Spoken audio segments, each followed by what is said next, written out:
Last কয়েক মাসে বলিউডে যত না নতুন সিনেমা রিলিজ করেছে তার থেকেও বেশি পুরনো সিনেমা রিলিজ করেছে।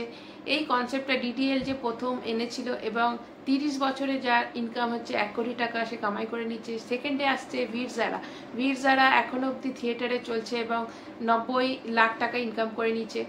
সব থেকে বেশি অবাক করে দিয়েছে তো লায়লা মাজনু, যখন প্রথম রিলিজ করেছিল তখন 2,70,00,000 মতো ইনকাম করেছিল, কিন্তু যখন আবার সিনেমাটি রিলিজ করে তখন সে 9 কোটি টাকা ক্রস করে দিয়েছে। এবং ইন্ডিয়ান হিস্ট্রির মধ্যে সব থেকে বেশি রিলিজের সব থেকে বেশি যে সিনেমাটি করেছে সেটা হচ্ছে রকস্টার, যেটা 10 কোটি পার করে দিয়েছে। এই সবাইকে ক্রস করে দিয়েছে এখন যে সিনেমাটি, সেই সিনেমাটি যখন 6 বছর আগে এসেছিল তখন তাকে ফ্লপ ঘোষণা করা হয়েছিল, কেননা 15 কোটি টাকার মেকিং কস্ট আর কি সিনেমাটার, সেটা যখন রিলিজ করে তখন 13 কোটি জাস্ট ইনকাম করতে পেরেছিল বক্স অফিস থেকে। কিন্তু থ্যাংক ইউ একটু জনতা, যাদের এখন চয়েস পাল্টে গেছে, এখন হিরোর থেকেও বেশি মানুষ ভালো কনসেপ্ট ভালো গল্প পছন্দ করে এবং তার জন্যই তারা তুম্বাট সিনেমাটার সাথে বেশি কানেক্ট করতে পেরেছে। সেই জন্য তুম্বাট হচ্ছে সব রেকর্ড ভেঙে দিয়ে রিলিজ করে যে সিনেমাগুলো করেছে তার মধ্যে তুম্বাট সিনেমাটি সব রেকর্ড ভেঙে দিয়েছে। 2018 সালে তুম্বাট সিনেমাটি যখন রিলিজ করে তখন তার 3 দিনে কালেকশন ছিল 3.5 কোটি টাকা। 2024 সালে সেটা এসে দাঁড়িয়েছে 9 কোটি টাকা পেরিয়ে গেছে।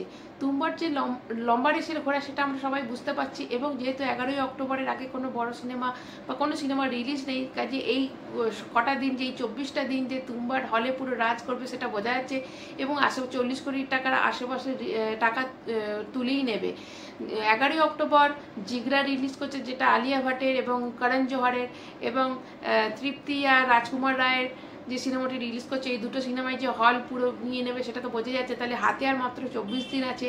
তুম্বাট যদি এখানে 40 কোটি টাকা কামিয়ে নেয় তাহলে পুরো তাদের কালেকশন হবে, এবারের কালেকশন হবে প্রায় 60 কোটি টাকা মতো, এবং যদি আমরা পুরো লাইফ টাইম ধরে নিই তাহলে এটা 80 কোটির আশেপাশে চলে যাবে।